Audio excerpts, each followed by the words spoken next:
aujourd'hui on se retrouve pour un petit récapitulatif de mon voyage à Bali, comme je vous l'avais promis.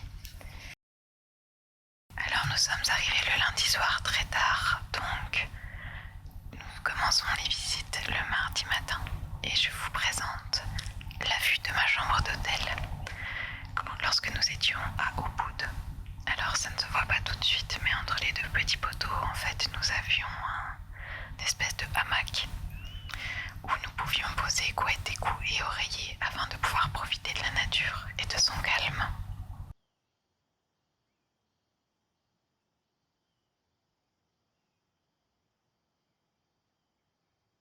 Et c'était très reposant. Et là, je vous présente la petite piscine de notre hôtel avec une vue sur les rizières d'à côté. Les visites étaient organisées de telle sorte que nous commencions tôt le matin, que nous finissions vers 15 h, afin que nous puissions ensuite nous reposer et profiter des aménagements de la piscine ou des lieux à visiter à proximité.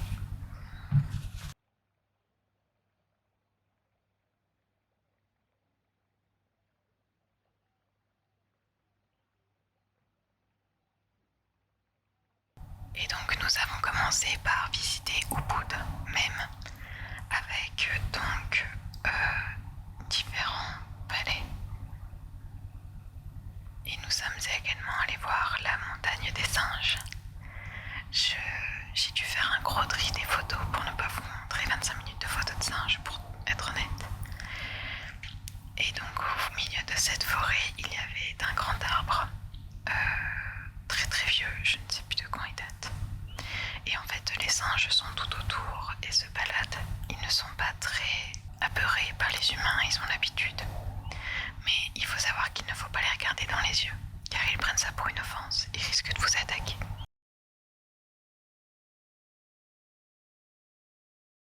Mais ce parc est vraiment magnifique et il est vraiment en plein cœur de la capitale culturelle de Ubud.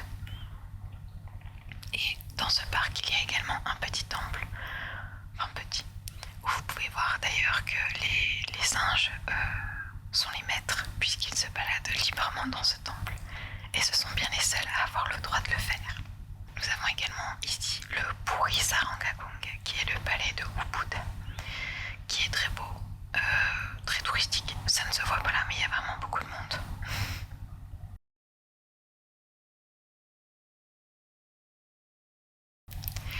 Et le soir, nous avons pu assister à une performance de danse au sein de notre hôtel, de danse traditionnelle à Bali, qui sont faites lors des cérémonies. Et donc cette première danse, c'est la pandet dance, qui est faite par les jeunes femmes pour invoquer les esprits lors des cérémonies.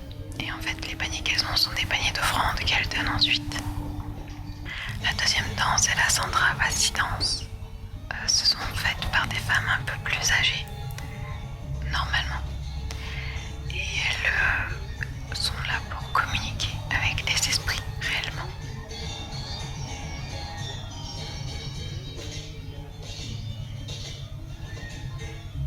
Et enfin la dernière danse, c'est la Legong danse. Alors il faut savoir qu'à la fin de la performance, elles nous ont invités à participer à cette danse. Je vous épargne cette vidéo. J'ai été assez nulle, mais c'était intéressant à faire. Je ne regrette pas.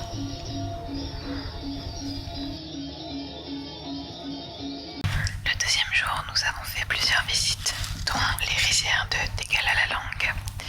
Ce sont des rizières énormes qui sont vraiment aménagées pour le tourisme. Vous allez le voir qu'il y a des petites infrastructures comme ces petits cœurs. Et il y a également d'énormes nacelles où l'on peut monter et se balancer dans le vide. J'avoue que je ne l'ai pas fait, j'ai préféré visiter les deux pieds sur le sol. Et ça a été amplement suffisant. J'ai trouvé ça très beau, rien que comme ça.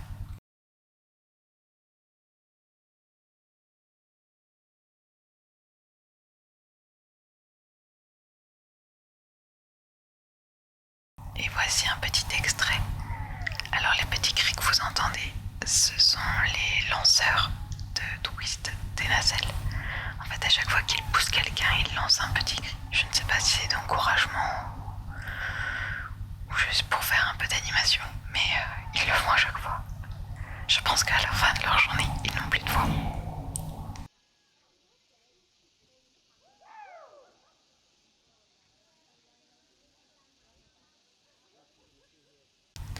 Mais je trouve ça vraiment dépaysant et vraiment relaxant pour le coup.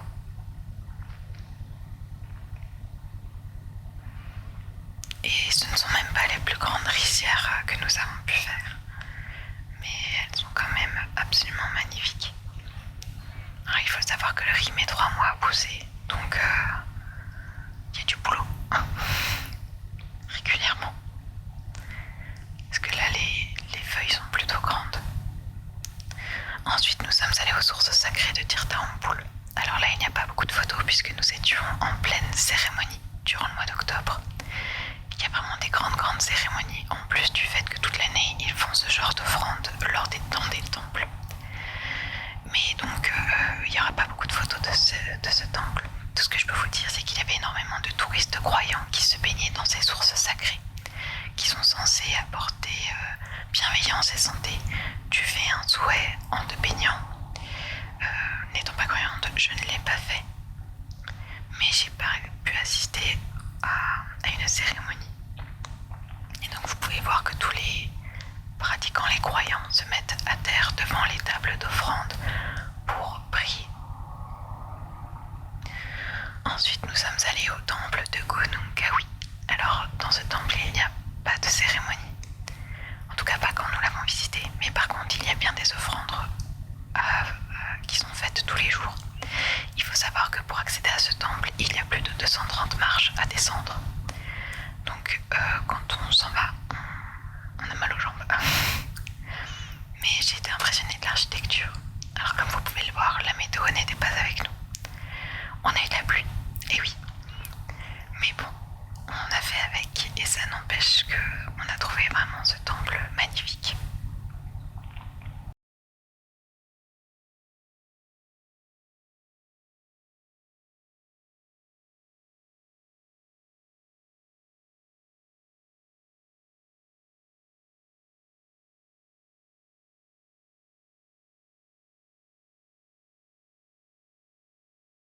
Et enfin, nous avons fini la visite du jour avec les cascades de Tipumana. La cascade. Alors, vous allez le voir que des personnes se baignaient dedans, mais notre guide nous a déconseillé puisque c'est une eau stagnante qui n'est pas très propre. Donc, nous nous sommes abstenus. Mais je trouvais l'ambiance tellement reposante. Je trouve ça fantastique qu'il y ait ce genre d'endroit en pleine nature, à proximité comme ça.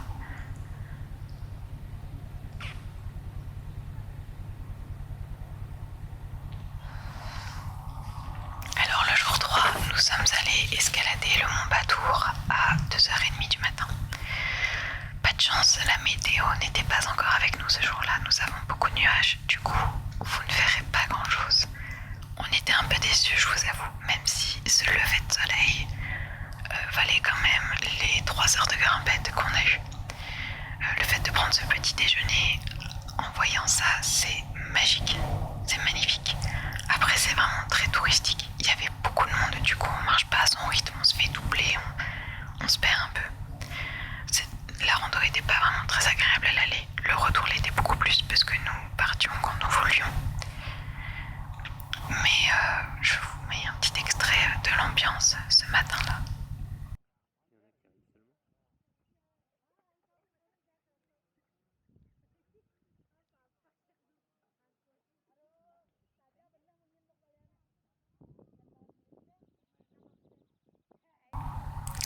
Et donc en redescendant, nous sommes tombés sur ce temple. Notre guide nous a expliqué que ce temple avait été construit il y a 3 ans pour ne faire qu'une seule cérémonie par an, qui n'était pas le jour-là. Et il faut savoir que nous sommes rentrés à plus de 10h30. On était claqués, donc on a dormi et on n'a rien fait du reste de la journée. Donc nous passons directement au jour suivant, où là nous avons fait une journée typique dans une famille balinaise. Donc nous sommes allés dans une grande maison familiale de plus de 40 membres.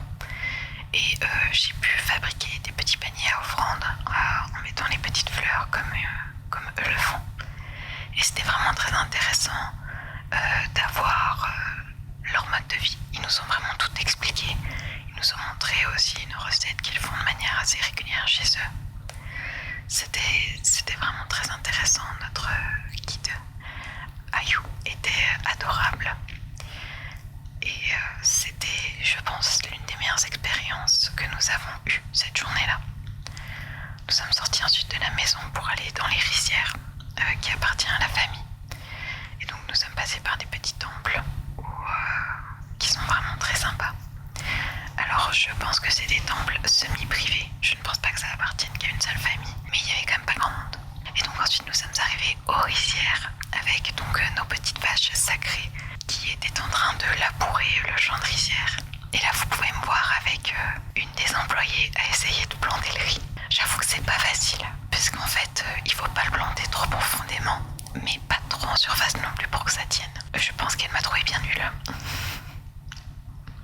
Et donc nous avons déjeuné sur ce temple avant de repartir, visiter quelques petits coins sympas autour, dont cet arbre centenaire.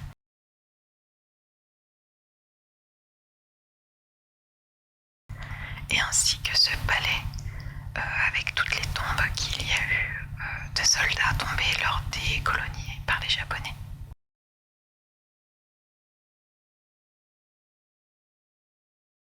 Ensuite, nous sommes partis vers Munduk. Et donc là, nous avons visité les rizières de Jatilouit. Et là, nous étions en vélo électrique. J'ai pas été fan de leur vélo électrique pour tout vous dire. C'était plutôt des semi-motos. Parce que quand je mettais l'électrique en route, je décollais. Mais donc, au sein de cette grande rizière, il y a un temple sacré qui est très sympa aussi à voir. Et pareil, il n'y avait pas l'air d'avoir beaucoup de cérémonies dedans, ni même particulièrement d'offrandes. Nous y sommes peut-être allés un peu tôt, puisque sur le retour, nous avons vu des personnes y aller. Et après cette petite balade en vélo, nous sommes allés au temple de Uluwatu. Je pense que c'est l'un des temples le plus touristique de Bali. On a été étonnés de voir autant de monde. Alors même si le temple est magnifique, c'est peut-être pas celui qu'on a préféré de par le nombre de touristes qu'il y avait. Mais il était quand même très beau. Et c'est le seul jour où on m'a pris en photo. On m'avait prévenu que les plantes aux yeux bleus pouvaient attirer l'attention. Et j'ai été tranquille tout le voyage, sauf cette journée-là, à ce temple-là, où les gens m'alpaguaient pour me prendre en photo. J'ai trouvé ça très bizarre. C'était moi la touriste.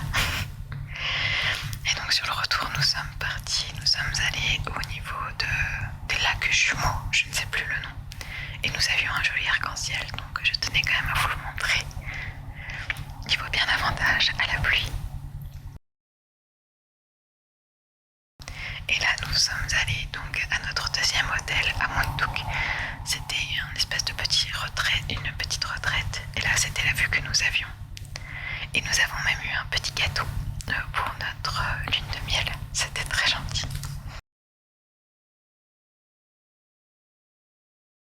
Ensuite, nous sommes allés aux cascades de Banyumala. Cette cascade, on peut s'y baigner. Et on l'a fait. Et c'était très frais, je vous avoue. Mais la cascade est magnifique. Alors, je suis pas sûre que ça reflète bien l'ambiance qu'il y avait, mais c'était vraiment très chouette. Et on y retournera avec plaisir.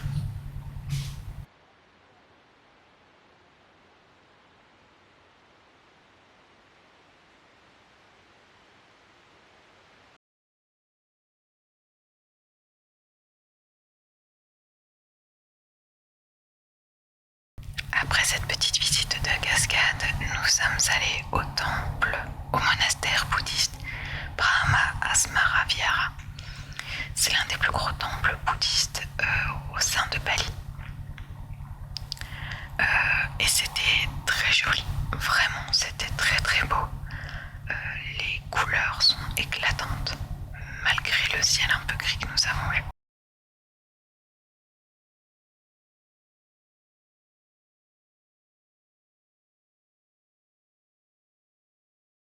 Mais j'ai trouvé vraiment l'architecture très sympa. Et il faut savoir que au sein même du monastère, il y avait l'emploi du temps. Ça c'est moi tout en haut, pour que vous ayez une idée de l'échelle. Il faut savoir qu'au sein du temple, il y a l'emploi du temps des bouddhistes qui vivent ici, puisque ici vivent. Ça c'est la vue que nous avons des escaliers où j'étais la photo juste avant. Et globalement, ils passent leur vie à méditer en marchant ou assis. Et j'ai été étonnée parce que ce monastère-là, il est tout petit en fait. Je m'attendais à un truc gigantesque et en fait pas du tout. Et donc le jour 7 et 8, nous étions à Pemuteran. Alors là, il y aura très peu de photos puisqu'en fait nous faisions du snorkeling. Et donc mon appareil n'allant pas dans l'eau, je n'ai pas pris de photos. Mais c'était très sympa. Après, nous avons eu des gros coups de soleil, alors on a vraiment pris cher et ça a un petit peu gâché le reste des vacances pour être honnête. Mais les fonds marins sont magnifiques et j'ai également été atterrée de la pollution qu'il y avait à certains endroits. Mais c'était magnifique. Et ensuite nous sommes partis à Ahmed. Et donc là nous avions l'hôtel directement sur la plage de Galets Noirs. Nous n'avons pas fait grand chose non plus ici. Je vous montre juste quelques petites photos un peu à l'arrache on va dire. Des visites qu'on a fait, il n'y avait rien de particulièrement organisé. Mais c'était quand même très joli. Et là c'est la randonnée aux cascades de Sekumpul que l'on a fait. Les cascades sont impressionnantes. Il y en a 7, donc il y en a un paquet. Elles sont gigantesques. Après, on a eu une pluie, mais diluvienne. Donc, on n'a pas traîné.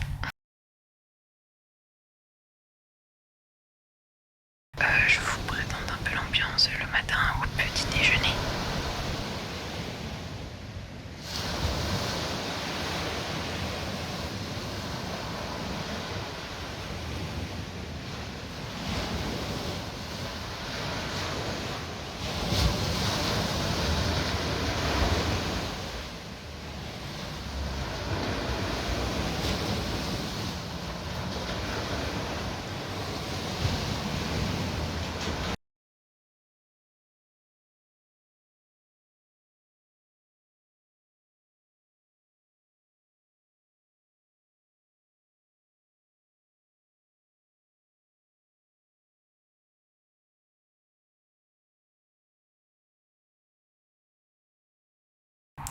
Et donc le jour du départ, nous sommes allés aux piscines royales de Tirtaganga.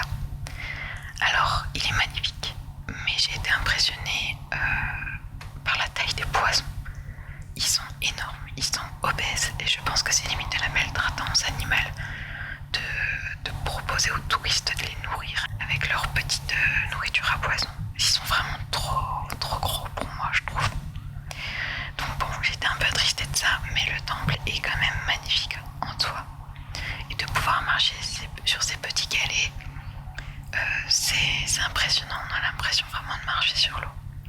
C'était très sympa, très joli et pareil, le fait qu'on ait du soleil faisait ressortir les couleurs qui sont éclatantes, je trouve.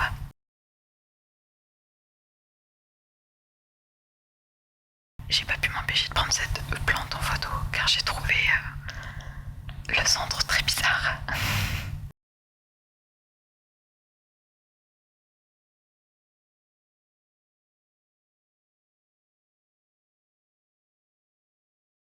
Mais comme vous le voyez, c'est un temple également très touristique, mais qui était quand même très joli. Une petite ambiance que vous puissiez voir un peu.